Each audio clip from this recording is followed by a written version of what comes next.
আসসালামু আলাইকুম রহমতুল্লাহ। বিএনপির নেতা তৈরি হচ্ছে না। বয়স্কগুলো তো আছে বয়স্কদের মতন, নতুন কোনো ভালো নেতা তৈরি হচ্ছে না। এবং নেতার যিনি চেয়ারপারসন, তিনি দীর্ঘ 9 মাসও বাংলাদেশে আসতে পারছেন না। তারপরে একের পর এক গতকালকে এই পয়লা বৈশাখের দিনই কমপক্ষে 10 জায়গায় বিএনপির 2 গ্রুপের মধ্যে সংঘর্ষ হয়েছে। লক্ষ্মীপুর না কোথায় দেখলাম ব্রাহ্মণবাড়িয়ায় 2 জন মারাও গিয়েছে। তারপরে মুন্সিগঞ্জে সংঘর্ষ হয়েছে। এর চেয়ে বড়ো কথা হলো যে তাহলে বলেন এদের গতিবিধি কোথায়? আর নেতা 9 মাসেও আসতে পারে না, কারণ এখন বিএনপির জোয়ার বইতেছে। আরে বাবা, জোর করে বাংলাদেশে ঢুকে যান। ঢুকে গেলে আপনারা কি করবে?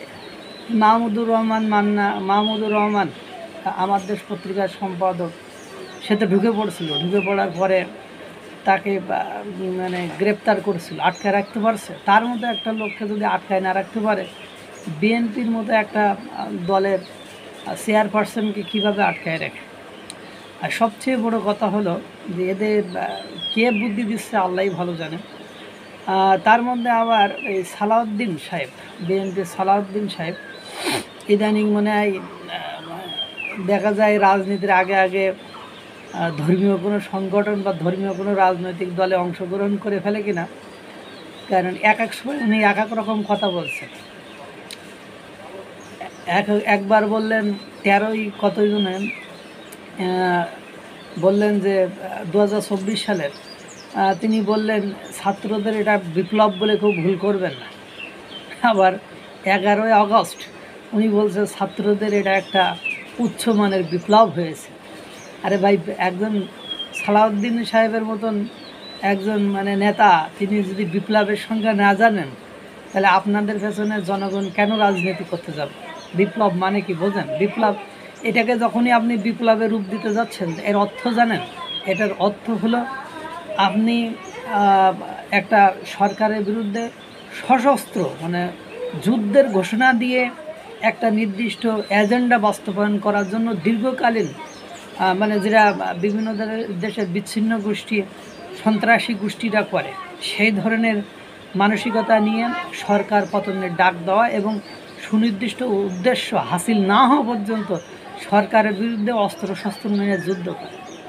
তাহলে ইনি আমার গতকালকে দেখলাম সালাউদ্দিন সাহেব গতকালকে আবার বললো এটা মঙ্গল শোভাযাত্রা নাই, এটা হলো আনন্দ শোভাযাত্রা। মঙ্গল তাহলে সপ্তাহে 7 দিনের নাম শনিবার, রবিবার, সোমবার, মঙ্গলবার, তো মঙ্গলবার দিয়ে আনন্দবার লিখে দেন। তারপরে সংস্কৃতি উপদেষ্টা, তিনি মঙ্গল নিয়ে খুব অ্যালার্জি আছে, তিনি আবার অমঙ্গলের কথা বললেন, তিনি আবার মঙ্গলের কথাও বললেন। শব্দ চয়নে তো আমরা মঙ্গল অমঙ্গল শব্দ ব্যবহার করেই থাকি।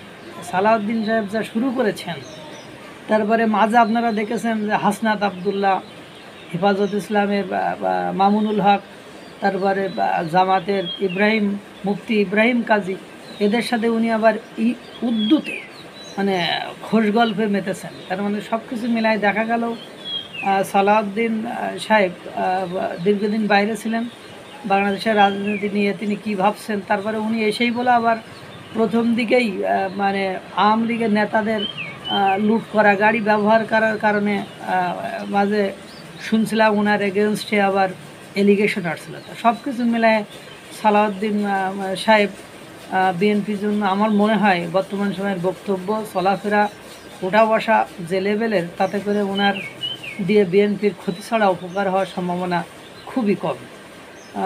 আল্লাহ তাআলা সকলকে ভালো রাখুক, সুস্থ রাখুক। আসসালামু আলাইকুম ওয়া রাহমাতুল্লাহ।